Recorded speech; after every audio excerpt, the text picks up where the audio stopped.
de signification et de planification, allez dans le document 2.se seuil. Vous pourrez renseigner les principaux utilisateurs des états financiers, puis vous aider des agrégats financiers proposés pour calculer votre seuil de signification. Par exemple, je peux choisir 5% du résultat de l'exercice et le reporter dans la zone planification. Il vous sera possible également d'ajouter de nouveaux agrégats.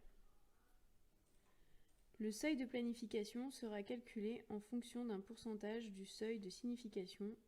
Par défaut, il est à 70%. Je peux bien sûr le modifier. Enfin, vous pourrez saisir le seuil d'anomalie manifestement insignifiante ici. D'autres zones vous permettront de renseigner des seuils de montant inférieur en fonction des risques du dossier. Une fois les seuils saisis, vous pourrez signer, préparer et éventuellement revue et valider les seuils préliminaires en cliquant sur Réviser. Cela nous donne accès à une zone de seuil révisé qui vous permettra de le modifier si nécessaire, tout en conservant le seuil de signification et de planification préliminaire. La saisie d'un seuil va ajouter un indicateur sur les soldes de compte et les totaux de rubrique d'état financier, qui sont supérieurs au seuil de signification bien entendu. Vous pourrez masquer cet indicateur dans ce menu. Nous allons désormais faire un scénario de création d'un risque.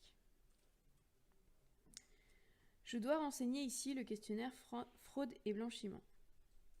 Arrivé à la question 14, l'analyse de l'évaluation des risques permet-elle de conclure à un risque de fraude faible? Je peux regarder l'aide disponible où on m'indique vérifier l'absence de stock d'articles de petite taille associés à une valeur importante et une forte demande. Dans le cas où mon client est un bijoutier, je répondrai donc non à cette question et indiquerai en commentaire stock de diamants. Également, il sera important de renseigner cette information dans la conclusion du questionnaire pour qu'elle remonte automatiquement dans le plan de mission.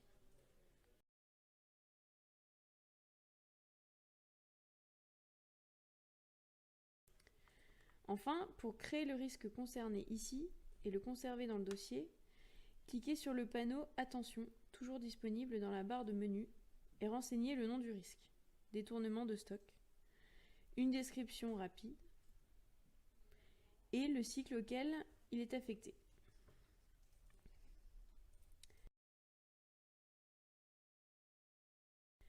Le document rapport des risques vous permettra de visualiser l'ensemble des risques créés dans votre dossier. Certains risques sont présents par défaut, vous pourrez choisir de les conserver ou les supprimer. Vous pourrez également modifier et détailler votre risque avec les assertions concernées, l'impact sur l'audit, le type de risque, etc.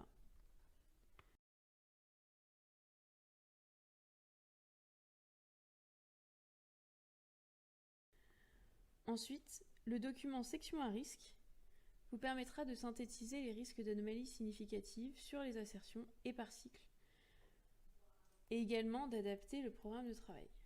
Ce document liste donc les différents cycles ainsi que les rubriques d'état financier qui ne sont pas à zéro. Les indicateurs présentent les rubriques au-dessus du seuil, ainsi que les risques par ce point d'exclamation. Pour indiquer qu'il existe un risque d'anomalie significative sur un cycle, comme ici les stocks, en lien avec le risque de détournement, il suffit de cliquer « Oui » sur les assertions concernées. Le programme de travail sera adapté en conséquence.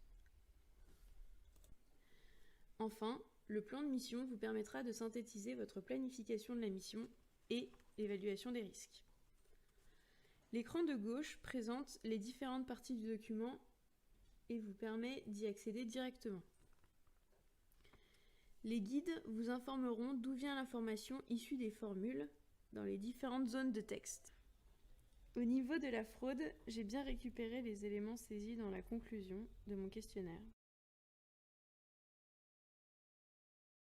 Je peux masquer les guides pour simplifier l'affichage du plan de mission.